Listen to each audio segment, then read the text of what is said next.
Hello and welcome to episode 181 of First Geek 411. I am your host, Cameron Franklin, and with me, as always, the filmmaker herself, Emma. How are you doing today? Good. A little bit busy, but we're getting many things done and movies made. So, you know, it hasn't fallen apart yet. Hey, that's And that's great. all I could ask for. And also with us, as always, Shanine from the Great White North. How you doing? Doing good. Made it through Monday. That's the dream. That's the dream. This week, we got live action Resident Evil. We have Spider Man No Way Home trailer reactions. We're going to chat comic books and, of course, wrap up with our top three comic books and or graphic novels. Before we get into that, listeners, as always, you can find us on our social media as OneGeek411. You can also hang out with us in our Discord or check out our show notes on our website, onegeek411.com. You can also send us an email at 1stgeek411@gmail.com. You can watch live Monday nights, 6:45 Mountain Time on twitch.tv/onegeek411. And then you can find the videos on YouTube where you can like, comment, and subscribe. Then if you're a podcast listener, you can rate and subscribe wherever it is that you listen to podcasts. And if you are ever interested in any sweet merch, you can check out our Redbubble store. I stopped looking at the notes and immediately forgot what it was. This is why it's written down in the notes. Yes. So with that, let's jump into what we have been up to this past week. Shanine, why don't you start us off? Okay. This was not a very exciting week for me, but on the weekend we went to hike at a nearby canyon. So that was pretty cool.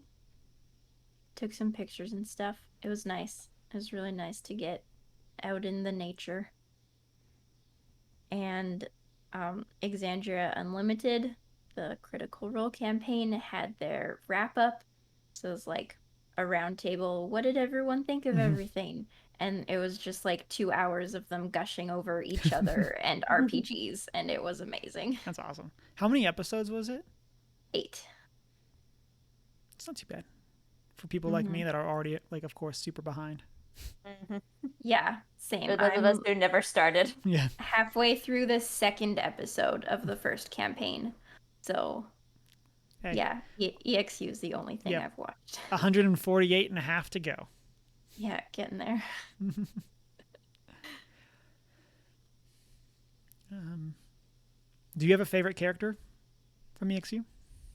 Oh man, it's so hard to pick. I really loved Ashley Johnson's character, Fern. She was a druid fawn. Ooh. And like seems so like nice and airy and then turns into a direwolf and chops your head off. So it was exciting. I like it. I've always liked her characters, and I've always been sad that she just has to have a real job that's not in California with everyone else and isn't like always able to be around. So Yeah. I love her. She's so cute.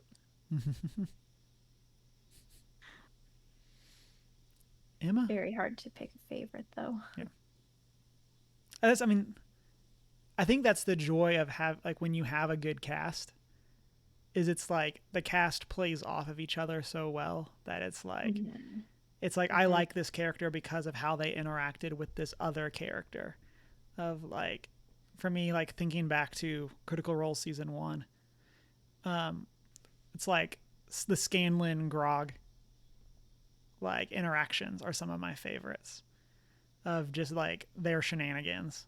But like I wouldn't necessarily say either of them is like specifically my favorite character, but when they're together like on screen, it was just like, yes, straight chaos. I love this energy. Let's go.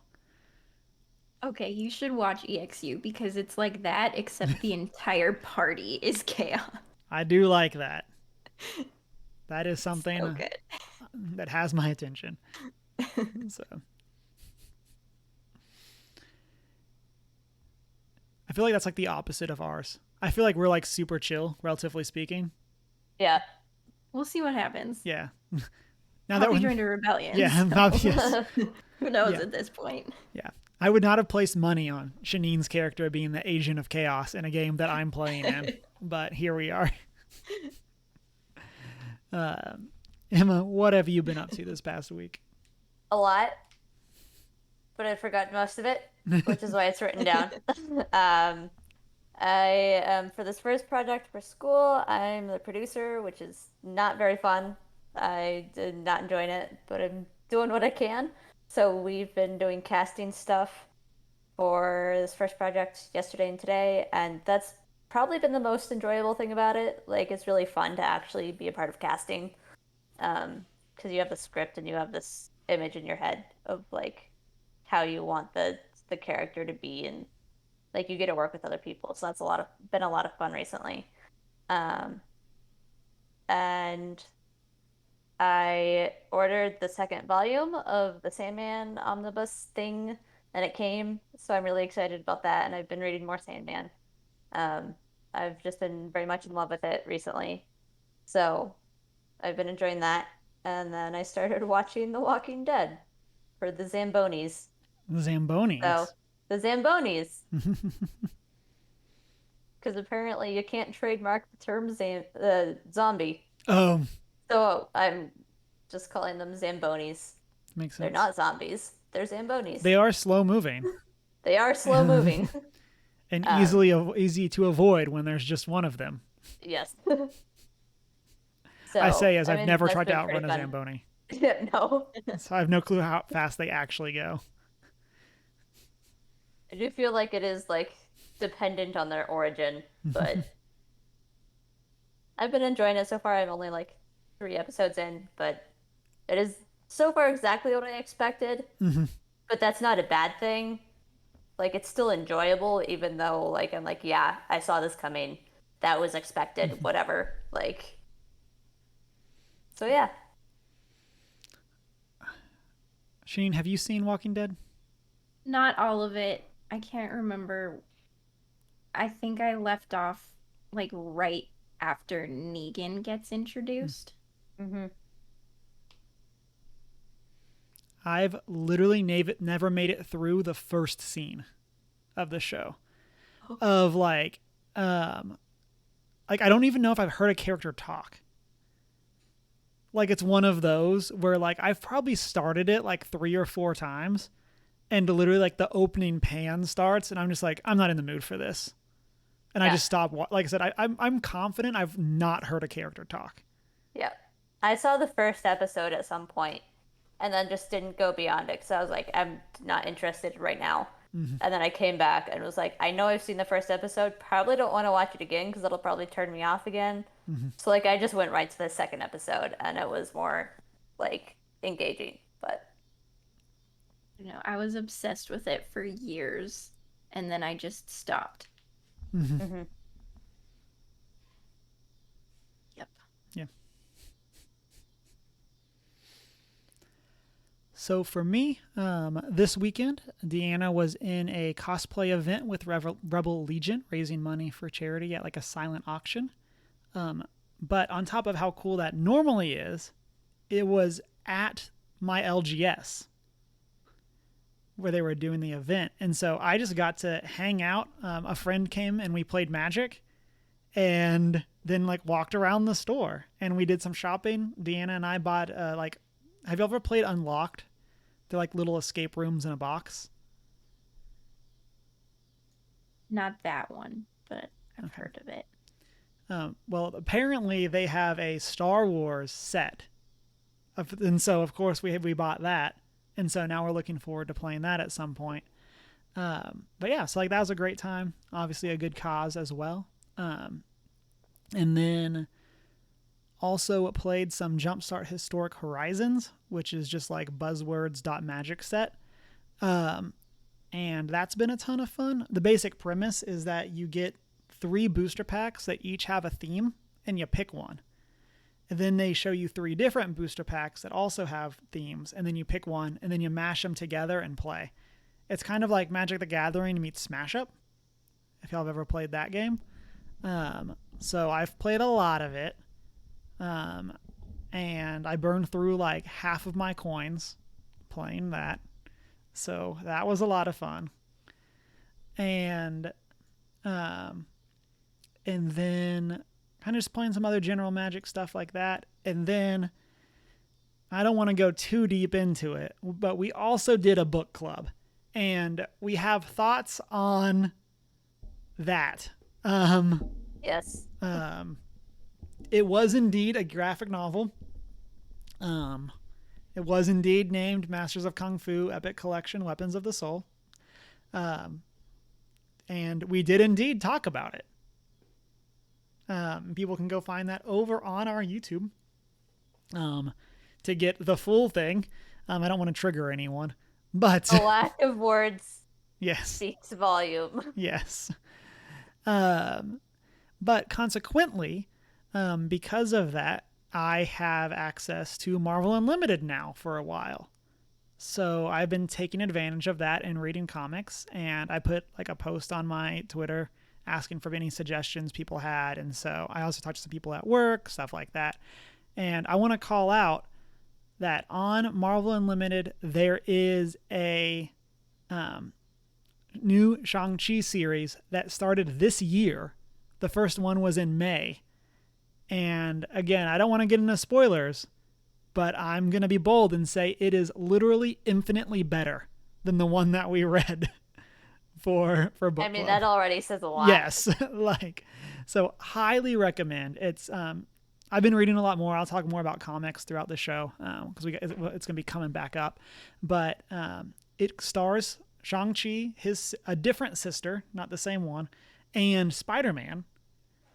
And the basic premise is that he has inherited his father's like crime ring, Oh and no. it's now him trying to like clean up the crime ring. But he's like, I forget the exact, but he's like supreme commander or something like that. See, that's already a better plot Oh yes, than, you know, then the literally thing that right. we read Yeah, and so that one time. there's only one episode on Marvel Unlimited right now, but highly recommend it so far. Like I said, I've been reading a ton of stuff, and it turns out comics are great. We'll talk more about that later on, but let's go ahead and get into the news. Shanine, let's just stay on the comics train. What do you got for All us? right. Well, the Spider-Man No Way Home trailer came out, and everyone was freaking out. Mm-hmm. I know that we have had a lot of musing and speculating about what would be in this movie. So, did this trailer change or confirm any of your expectations? And I want to say we might get into trailer spoilers here. So just as a heads up, if you're one of the people that doesn't want any spoilers for it going in, you might want to skip ahead some amount of time and see if we're still talking about Spider-Man. So I have so many thoughts. Yeah. I mean, okay, you can go No, first. you can go ahead. Okay. I'll organize. I knew this was coming, and I already had stuff, and I still need to think more. My general rule of thumb for things that I enjoy is to have very few expectations other than as long as it's like well done. Like as long as you do the source material justice, Mm-hmm. I have no expectations. Like I've come for the experience and I just want it to be a good experience. Like so have it be decent. So like that was my sort of frame of mind. That's what I'm going for. Going into this of like I just want it to be a good movie. So like please make it a good movie. Um and I'm excited overall to see where they're taking some of the things. Um and classic villains that are more commonly associated with Spider-Man. Hmm. Um, and same actors too. I love it for like Dr. Octopus. I think that's Hmm. his name, Yep. right? Doc Ock, yeah. Like Doc Ock. Like it's the same actor, right? Yeah, it's the same Okay, actor so from Spider-Man 2. yeah. So it's like same guy and like I think that's cool that they have that overlap of like and sort of merging of Spider-Man movies. Hmm. Like they're acknowledging that past and like existence. Whether or not it's I mean, my one theory is that it might be part of the whole Doctor Strange thing that's coming in Hmm. because they did the whole Quicksilver thing with in WandaVision. So it's just a theory of mine that it might be something similar. But still it's exciting because you do have Hmm. that acknowledgement of with Spider-Man specifically that history there in film. So, Hmm. I'll say for me, if people want hot takes, I'm definitely not the person to go to for this one. Like Leanna and I watched it together, and they like we had the scene where Peter and MJ are up on the roof, and they're like playing the Spider-Man theme, and I'm like, I'm all in. Like I would like they sold me. Like it's like I tweeted about it. I'm like they did it. They played the music, and that was kind of mhm. where I like where I was at. Um, but kind of going off of what you said, Emma, the thing that gets me most excited about this is that it looks like they're going to handle that history really well. Like Doc Ock looked really cool. We saw what's potentially like a Green Goblin bomb.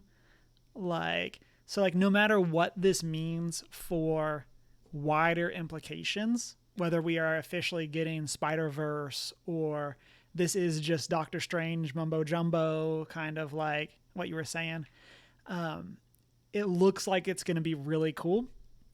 And like hey, if we get a cool movie, that's what I'm in for. Yep. Like that's kind of where like I want some cool action.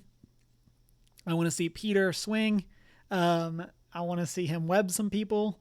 Like I feel like I have low, like not necessarily a low bar, but just like I just feel like Spider-Man is one of those characters that it's just like, yep, whatever you want to do, I'm in.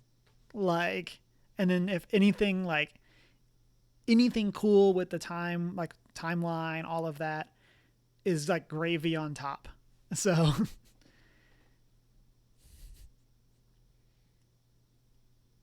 Yeah, I've super loved all of the Tom Holland Spider-Mans up till now, and I'm super excited. It looks so cool. And like they revealed a lot of stuff in the trailers, but in a way that makes me feel like there's going to be so much more in the movies that we are not going to see mm-hmm, coming. And I am still holding out hope for Daredevil, mm-hmm, but I Yeah. want him to be a purely movie reveal. yeah. Like I Yeah. don't want to find out about that in a trailer. I I was agree. I was talking to a friend at work, kind of about the Quicksilver thing, and one of the things that would make me so happy is if they get the guy who played Daredevil in the movie, um, Ben Affleck. If they get him to play a blind lawyer and like they like Oh it's yeah, but coming in to try and help yeah, them. but so like like it's not like Daredevil, but they get him to play a like that same thing, and then we have Charlie Cox show up or whatever.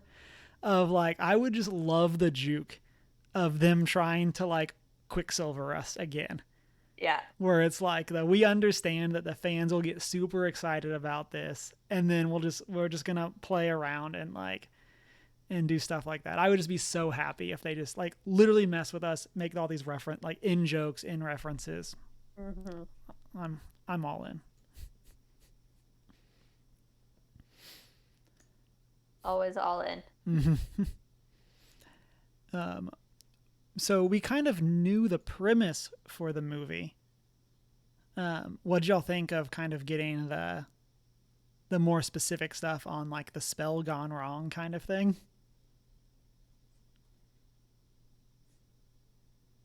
I mean, I saw this one I don't know if you could call it a theory, but like concept that someone had where it's it could be similar to um the previous movie, whoever the bubblehead guy is, Mysterio. Mysterio. It could be a similar thing like with Mysterio, um, but with Doctor Strange, where he's just like, because the thing with Doctor Strange is like a he got embedded into him that you don't mess with the powers that you have, Mm-hmm. like, and like it seems a little bit out of character for him to just agree to do this thing for Peter Parker. Um, so like this, whatever I saw was saying like maybe it's a similar thing, like with Mysterio. But for me personally, that seems a bit odd that they would pull the same thing twice Mm-hmm. in a row, um, to like do a fake out, if you will, um, twice in a row for Peter Parker and Sandman. Um, but it would also kind of fit into that naive kid Mm-hmm. of Peter Parker, like that's been played so far. But overall, I think it could be really fun of like if that's not the case, then like maybe it's for both of them to learn a lesson that you don't mess Mm-hmm. with things you don't understand. Hashtag Wong was right. Yeah, seriously.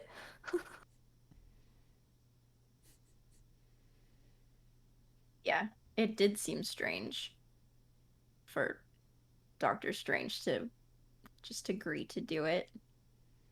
Mm-hmm. He is wearing a sweatsuit. Yeah. So, like, I don't know. Maybe Yeah. he's going through some stuff. Yeah, I have so midlife many crisis. questions. Yeah. So many questions. Um, I was talking on Twitter, and I think I've mentioned this on the podcast. I'm really looking forward to doing the Phase 4 rewatch in the original order. Hmm. Because, like, we're not, like, this was supposed to be, like, I guess Doctor Strange was supposed to really be our introduction into the multiverse. Like, we weren't really supposed to have gotten, like, Loki yet. And Yeah. so I'm just really curious to, like, how this will run in parallel with that and things like that. And just kind of seeing what is like, the actual tie-ins gonna be, if that makes sense. Like, is this gonna be like after the end of Loki? Is this just coincidental, like other timeline that's gonna get pruned? Like what does this mean in light of the things that we learned in that series when they when like Feige and the studio heads have said very much that they're invested in these shows are canon. Like Hmm. they're not side stories. This isn't Agents of Shield. Shots fired. Um, these are like extremely important parts of the MCU Universe. canon. Like what does that mean when we already know those things?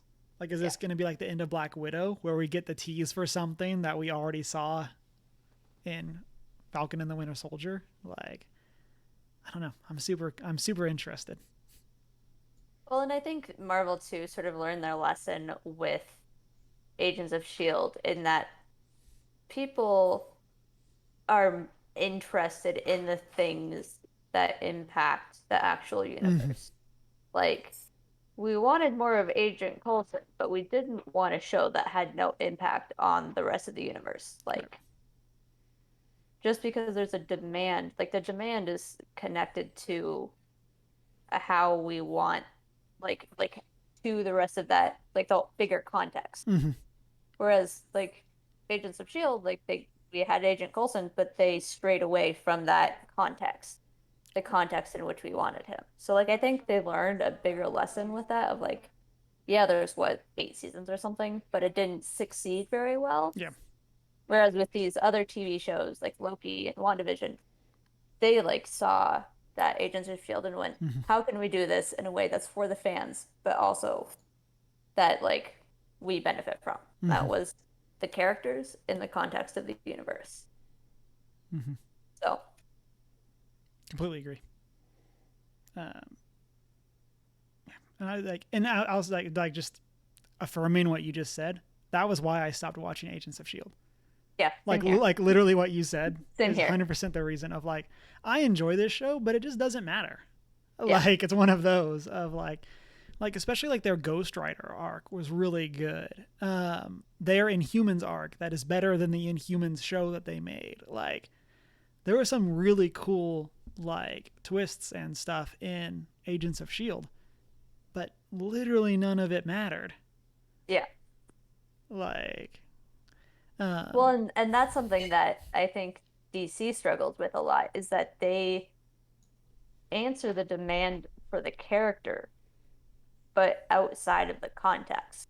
They forget about the context. And so that's why, like, for them, like, their strong suit is their TV shows mhm, because the TV shows are in context of each other, whereas their films just aren't straight up. right. Or the good DC films are the standalones. Yeah. Like or at least the critically acclaimed ones are their standalones. Like Hmm. you have your Dark Knight series, like trilogy. You have Joker. You have like even stuff like original Superman. I don't know why I was struggling to think of that. Um, which are like campy, but like for the time good. Um, and stuff like that. And you just kind of get those looks into what's the demand is for this one character. Get a movie with that one character. Yeah.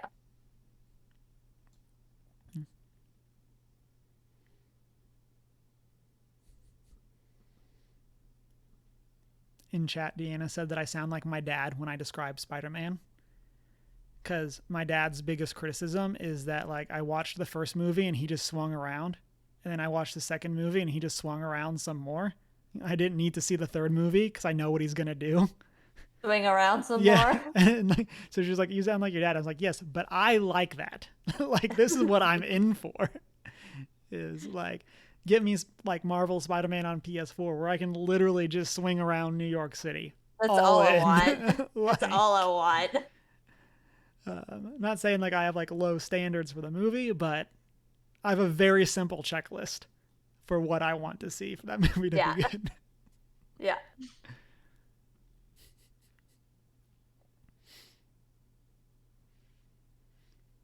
Emma, what do you got for us today?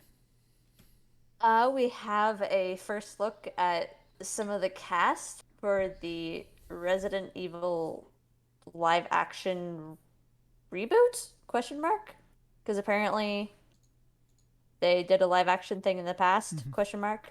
Um, and that seems exciting. Um, it specifically shows off Claire and Chris Redfield as well as Leon, and a few others.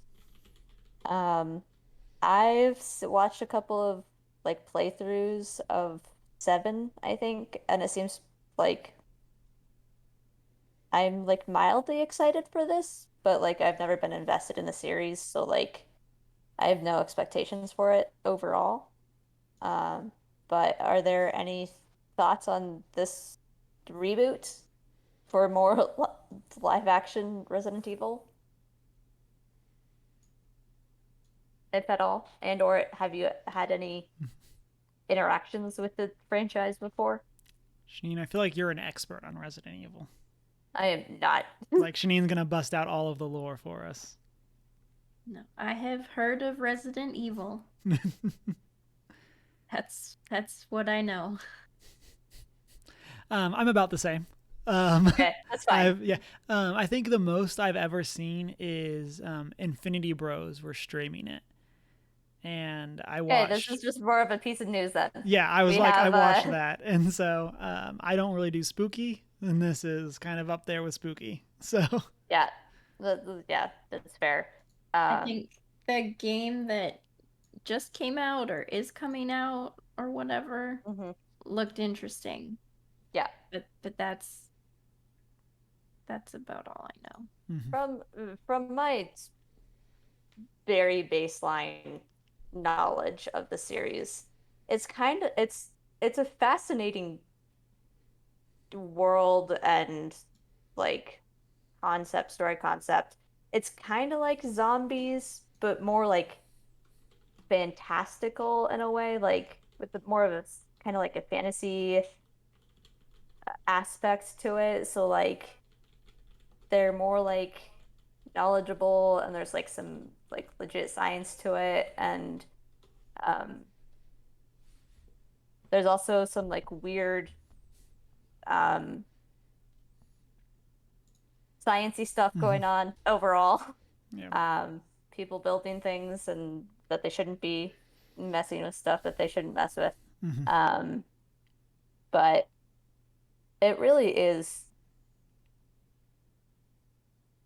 I wouldn't say fascinating. It's interesting Hmm. from what I know.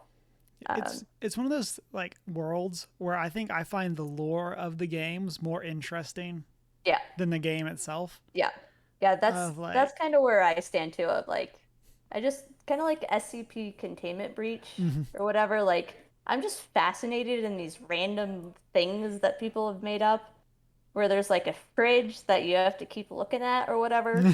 Of like, what? That doesn't make any sense, but I'm curious as to how you got there. Yeah. Like,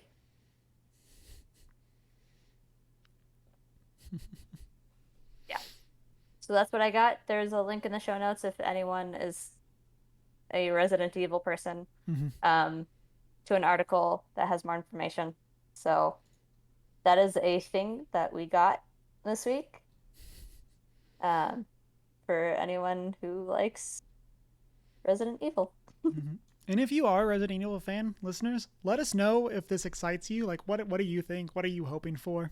Like, we just talked a lot about Spider-Man because that's something that I think is more like in line with what we all like. Yeah. But if And the you're, thing I'm curious with is if I'm pretty sure this is a reboot. Is this a good reboot or a bad reboot? Mhm. Do the fans want this or not want this? Yeah, I will call out that the main protagonist of the other Resident Evil movies is Mila Djokovic, who also, of course, starred in critically acclaimed Monster Hunter. So, There you go. so just as a call out, so that is indeed another role that she was in. so, so for me this week, less of a news piece and more of I've just been reading a ton of comic books, so that's what I'm thinking about. And so we're gonna kind of we'll segue this one are these questions I guess kind of into our top three, and so I'm kind of just interested as a whole. What is your experience with comic books? Like, are you like an avid comic book reader? Like, what exactly has been your history with comic books? I like grew up on Archie comics, Mhm. and other than that, didn't really read comics until like no, a few years ago. Um, most of them have been on the Marvel Unlimited app, but libraries are also great Mm-hmm. for comic books because buying them all is a lot. Mm-hmm. Yep. As a person who had looked at buying Masters of Kung Fu and like the What, like physical one, $60? yeah, and glad I didn't. Yeah, But yeah. seriously. Um, Yeah. Emma, what about you? For me, I mean, in the big picture, I spent a good amount of time reading comics. Um, Growing up, I also read the Archie books. We weren't a big candy family, which I know is a weird connection. Like, um, we didn't have a lot of candy. So, like, when we were at the grocery store, the thing that my sister and I would ask for were Archie comics because we knew there was a better chance that we'd get an Archie comic than a chocolate bar. Um, so, like, we read a lot of Archie comics, and then my like my all-time favorite comic is Calvin and Hobbes, and I remember reading that from such an early age. Um, So like I read a lot of those. And then in I also grew up with sort of late elementary into middle school. Um, I read the Tintin books, which were like that sort of middle ground between like comics and graphic novels of like there's like bigger words and like it's like a higher reading level while Mm-hmm. still being like a comic book.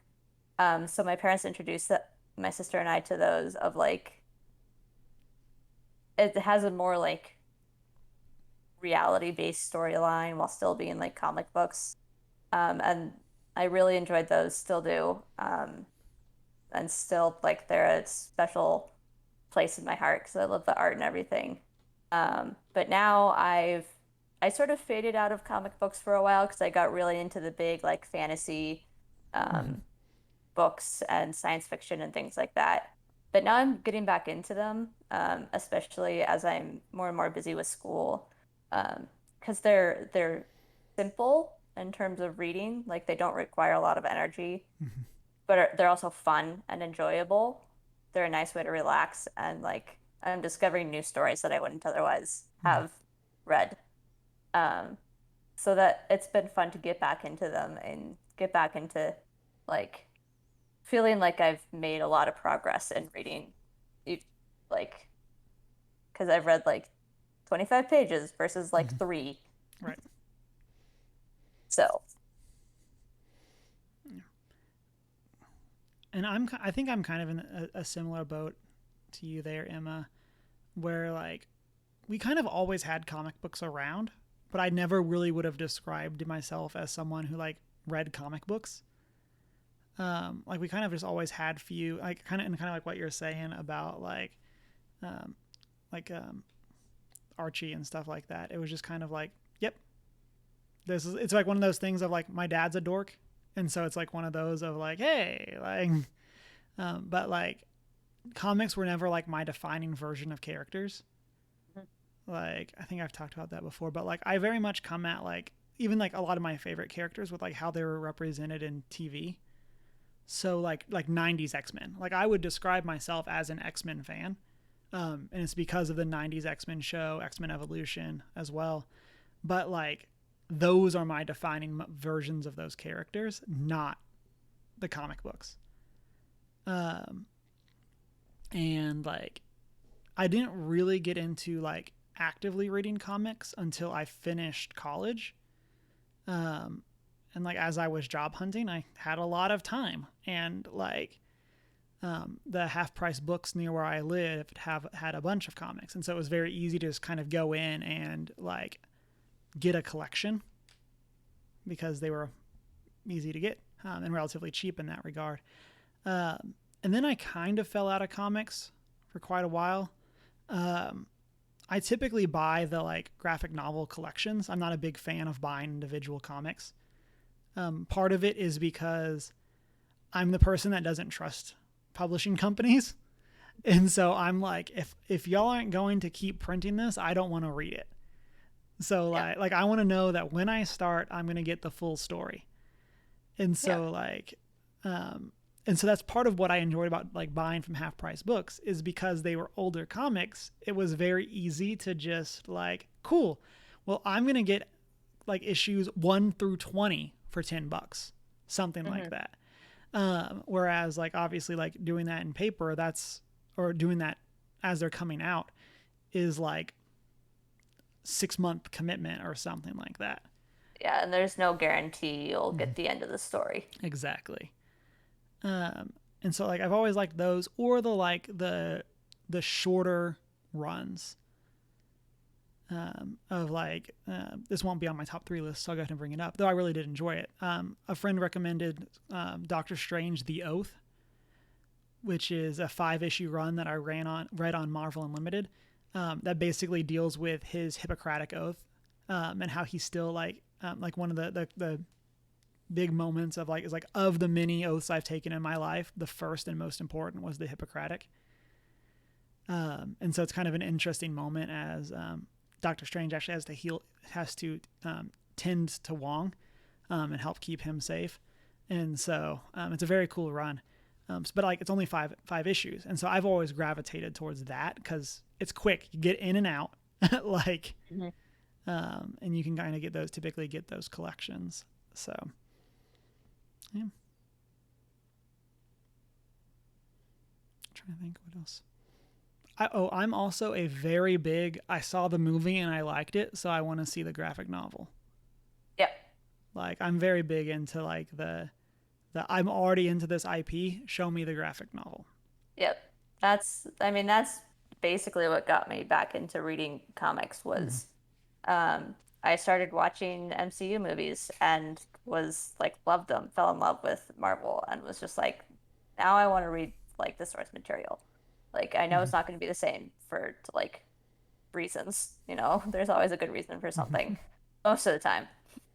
Um so I'm curious like how this was taken and what direction the storyline was taken in the source material. So like, yeah. And this question's kind of bigger than just comics, but like, do you have a preferred medium? Like, would you want to do physical, digital? Do you have preferences? In terms of reading, Like for physical. physical? I much prefer books to like digital. Yeah. It's more real that way. Yeah, I also prefer books. Like the Marvel app is really convenient, but prefer to It's not the same experience. Right. have it. Yeah, I'm kind of the same way. Although I'll say I think comic books are one of the few times where it's like where the convenience outweighs like having the physical object for me of like I'm trying to think of like the best way to say it. It's like as someone who's not an avid collector of them, I just like have random comics and it doesn't really feel like this is my bookshelf kind of thing. So for me, it's like, cool, they're all digital. This is great. Like, and I think one of the big things that got me back into reading comics was Amazon Reading, where they would do free comics. And typically you could get like the first graphic novel in a run. And so I did a lot of reading through that. And it works. It's not as clean as Marvel Unlimited in terms of functionality. But it's kind of that same layout and same design. But again, I would 100% rather have physical, but don't really have a great way of having the physical for it. And so.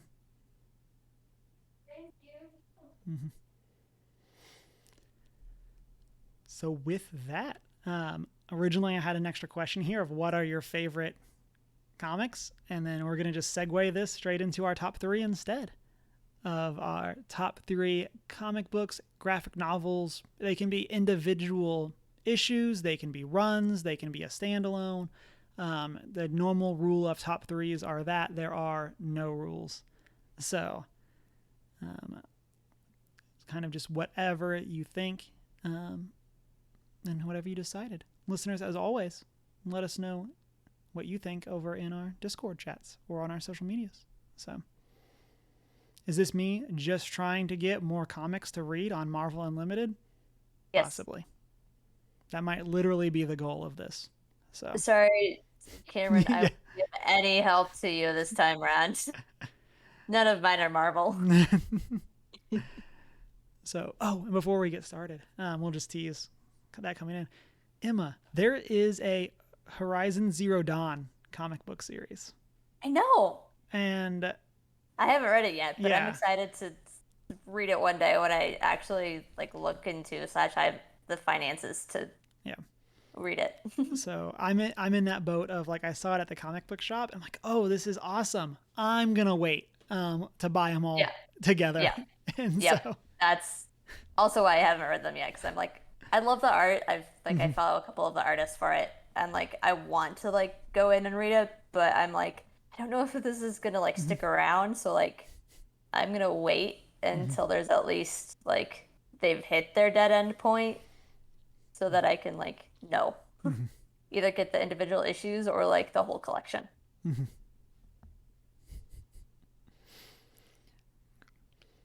Janine, why don't you start us off? Okay. Um, well, with it being graphic novel summer and desperately trying to catch up on my Goodreads goal, um, I got a bunch of graphic novels out of the library, and one that I got just randomly because it looked cool was Archival Quality by Ivy Noel Weir. And it turned out to be really good. Um, it is about this um like a young woman who takes a job as an archivist at a museum, and it shows that like she's struggled with a lot of mental health issues Mhm. and stuff like that. And then um the nature of the job is she has to work nights. So she then finds out that this museum is haunted, and in because in the past it used to be like a mental asylum. So it's but the art is like really cute. So it's this weird combination of cute and spoopy, and I loved it. What's this called? Archival quality. I read it in like 2 sittings. It's so good. I love this art. Oh my Isn't it cute? gosh. It's so cute. I love it.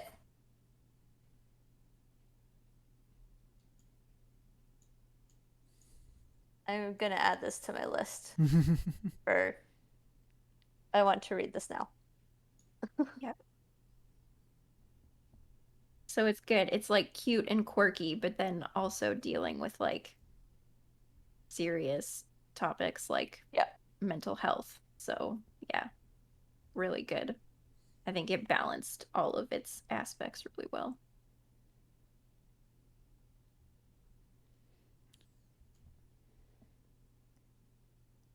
Emma, what do you got for your number one?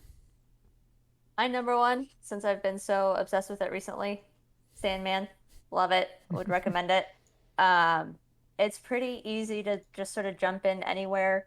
There are several like story arcs, but I do feel like you can really just pick up any issue and like get the general vibe of it and enjoy it really well. The art's stunning. It's definitely a darker series, but like it works out really well and very good. So,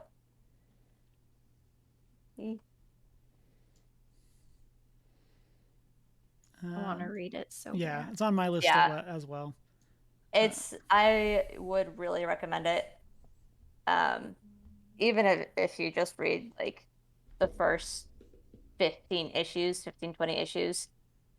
The TV Yeah, show do that's read. being made, I It think has Jenna Coleman in it. I think that the show, the first season goes through the first like 15, 20 issues. So if you want to read it before the Mhm. show, which is still in production, so there's quite a ways to go, um, you could easily read the first couple of issues and be ready. So, I mentioned this before, but I feel like Neil Gaiman is like a wonder. Like it's just like his IPs are just like everything's a wonderland, everything's awesome, yep, and like yep. I mentioned it before, like he wasn't remotely on my radar, and then it's like, oh Until it was. yeah, and then it's like here's all these great things that he has done, and I feel like Sandman is just like that next thing that's just like right on the horizon that I'll be like, I've always meant to get to it, and then I'll finally knock it out and love it. So Yeah. Yeah, this is definitely one of those like it was definitely on my radar casually. And then the summer I was just like, you know what? I have the summer, like I should just read it while I'm not crazy busy. And I got it and it was like one of the best decisions that I had made to like just sit down and read it.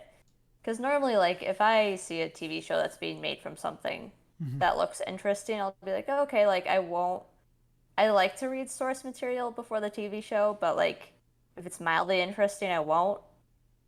But I'm glad that I read the comics before the TV show came out because they're such an experience in and of themselves that Mm-hmm. like I feel like that's gonna enhance the TV show experience to a whole nother level. So Mm-hmm. For me, my first one, it was an ongoing comic book that I kind of stumbled across just from seeing it being promoted, and that's Black Panther: A Nation Under Our Feet by Ta-Nehisi Coates, and it's a very cool Black Panther run. As someone who's kind of just like tangentially knows about the character, and of course bought this because it came out around when the movie came out, I'm like, whoa. Again, I buy things because I see the other things associated with them. I really enjoyed this. It's not like super actiony as far as comic books go, and so it's kind of interesting.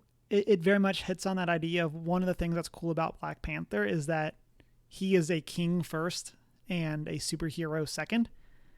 And so it kind of gets a lot into that idea of like things go badly in Wakanda, and now it's up to him as king and as Black Panther to protect his country. And it's a very cool, very small scale story in that regard. At least if I'm remembering correctly, like you're not necessarily getting like a ton of globetrotting or anything like that. It has admittedly been a while since I've read it, so if there is globetrotting, I told you there was. But I really enjoyed it. You can get the first graphic novel from it for $11 on Amazon if you want to read it in paper. Highly recommend. And there's a bunch of other ones. I think I have up through the fourth one in this or fourth collection in the series. So you can definitely get a good batch of them. So highly recommend. Janine, will loop back around to you. Okay. Second one is the Batman run by Tom King. Fairly recentish. I got them all out of the library. It was great. Yeah, it was a really good run, kind of exploring, I guess, who Batman thinks he is and kind of rediscovering what a hero is. There was one comic in the run in particular that I can't remember which number it was now, but he gets himself on a jury about for a case about Mr. Freeze, because he's the one who captured Mr. Freeze, but he was kind of emotionally compromised at the time and thinks he made a mistake. And like they know Mr. Freeze is a bad guy, but he's not sure he was actually guilty this time. So it was really interesting. I think you've mentioned that before. I really like the idea. I think like every time you've talked about that, I'm just like, man, I really like the idea of Bruce Wayne on a jury. Like it's one of those of like maybe this is why I've always liked Peter Parker or like Spider-Man is because you get the Peter Parker side of the story. And it very much feels like you're taking Bruce Wayne and you're making him be a normal person. Like make him sit on that jury, make him be there. And I just think that sounds so cool. Yeah, it's really good. I've definitely talked about it before. I think when I guessed it on the podcast, and I've written a blog post about it as well. So, where'd you write that blog post? At thehootandhowl.com. Whoa. Just search for Batman and Doubt. Gotta get those plugs in. anywhere and everywhere. Yep. But also a really good comic, and you should read it.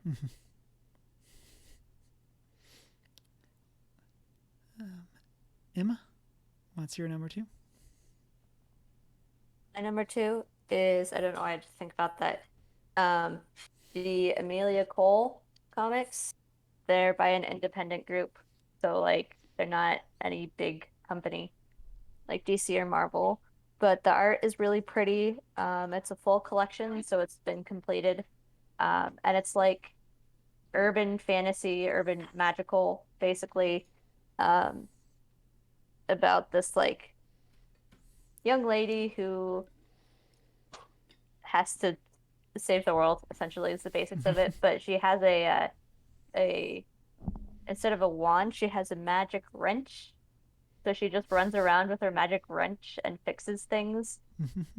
And it's just a lot of fun. And the artist likes to stick little cameos in the background of like pop culture figures. So there's like, I know the Doctor shows up at one point, a couple of superheroes show up in the background at some point.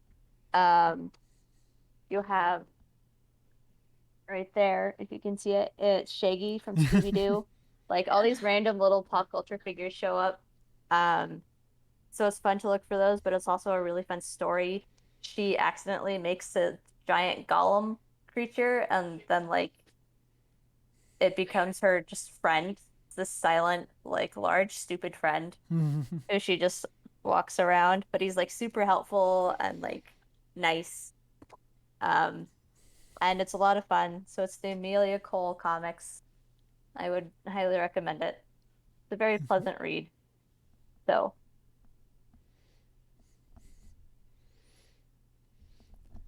For me, my next one is both a specific set of comics, but also kind of just like an event. And that's the Dark Avengers. So the premise of this is that Norman Osborn takes over the Avengers, following the Skrull invasion. And he basically is now in basically takes on the Iron Patriot persona, which is a mix of Iron Man and Captain America.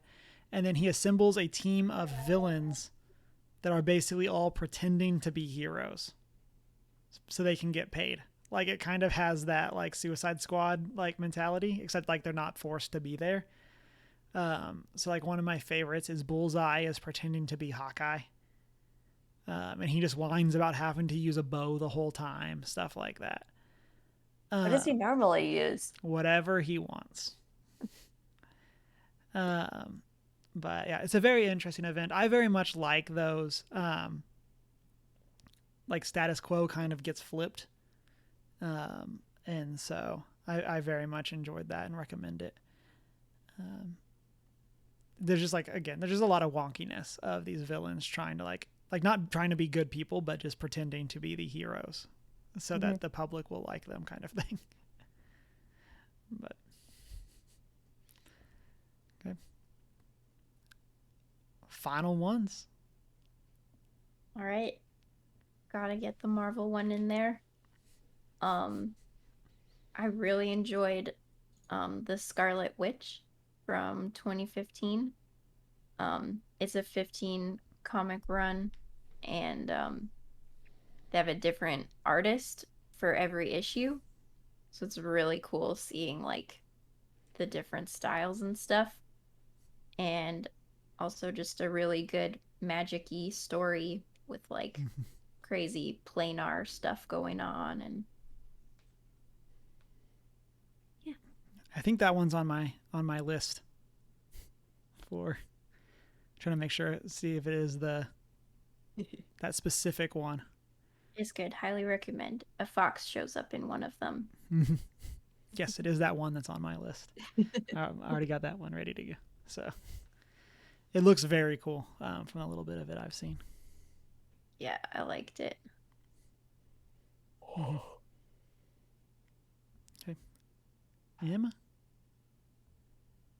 My last one, I mentioned it a little bit earlier, but Tintin. It's a good sort of limited series that you can read sort of anyone that you pick up. Uh, that doesn't require any other previous knowledge. And the art is wonderful and the storylines are great. And it's just a delightful read. And this is the one that had like a piece of art that sold recently, right? Yeah, Okay. yeah. Plus, it's also one of those ones that like not a lot of people know about, Hmm. and most of the time, the only reason they know about it is because of the movie. Um, and the comics themselves are like the movie they sort of made a little bit more childish than the comics actually are. Um, but it's still like worth the read. And it doesn't dumb anything down, but it's also not like depressing or anything. Um, so it's just like it's very, very fun to read and enjoyable, and it's by the author is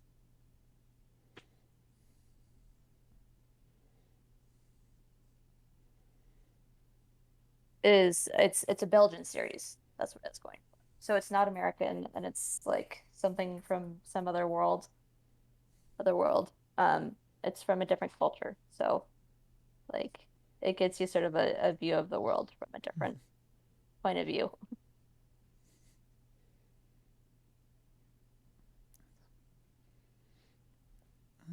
My last one had to make the list. V for Vendetta, Mm. which of course I obviously read because of the movie, per previous points made. Um, and so my biggest call out there is that the graphic novel is radically different from the movie. The movie is basically like the first act of the graphic novel, Hmm. um, and kind of it takes like a little bit from later on, um, but it is very different. V is a very different character, Yes. in the graphic novel than in the movie. Um, and then there's also just like a lot of, I don't know if weirdness is the right word, but like they do a lot of stuff with the like layout of the panels and stuff. Like there's one part where there's just like a random musical interlude kind of thing Yep. going on. I remember that. Yeah, and it's just like this is indeed an event that can occur. Uh, so there's definitely some stuff going on there. Um, but it's a very fun read. It always felt long. It's one of those again that I could think that because the movie takes such like the first act, it very much feels like, oh, and the story's wrapped. Just kidding, 2/3 more to go. Yep. Um, but love it, very much recommend it. Been meaning to reread it. It's probably been 2 years or so since I reread it. So listeners, always hit us up. Like I said earlier, with your favorite graphic novels, comic books, all of those things. You can do that Discord, all the other social medias we'll talk about a little bit later on in chat. Deanna said the only comic she actually keeps up with is the web comic Lore Olympus, um, where they're about to come out with a big volume of it, a volume one of it. So she says it's so good and everyone should read it. It's on the Webtoon app, and so I Ah, think it's free through the Webtoon app. I And have so my own stuff I keep track of on webtoons. I'm a Been sucker for meaning Let's to Play. been meaning to check out Lore Olympus for a long time. I see something with Greek mythology and I'm like, yeah, yes. I really, I haven't read it. I kind of just like have looked over, and yes, Deanna says it is free. So I kind of had just like looked over her shoulder as she's been reading, and I love the art style of it. It's a great style. Yeah, I think it's such a cool, like a cool look, um, and very cool character designs and stuff like that. So um, highly recommend from the little bit that I've seen. So, um, and then I guess with that, let's get into our announcements. Do we have any streams going on this week? I'll be streaming tomorrow. Probably King's Quest Chapter 3.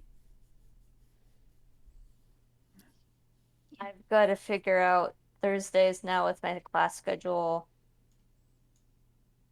are a little less likely, um, especially since I'll be working on projects after. So I got to figure out a good time that I will be able to. It may be a little more random this semester. So I may or may not be on Thursday. But that's going to kind of depend on where we're at with this project Makes sense. before we start filming on Saturday. So Chris says in chat that he will be unable to stream, and I will also not be streaming. And that kind of leads us into, we're not exactly sure what's going to be happening next week. There might be a normal podcast episode. It might be something else. We might take a week off. Stay tuned to the social media for all of those things. We have some fun stuff to talk about later, but might not be having a normal episode just with some traveling going on. So, which then got to make sure we get these going because it's a behemoth. End of September, we are doing our book club on Dune by Frank Herbert.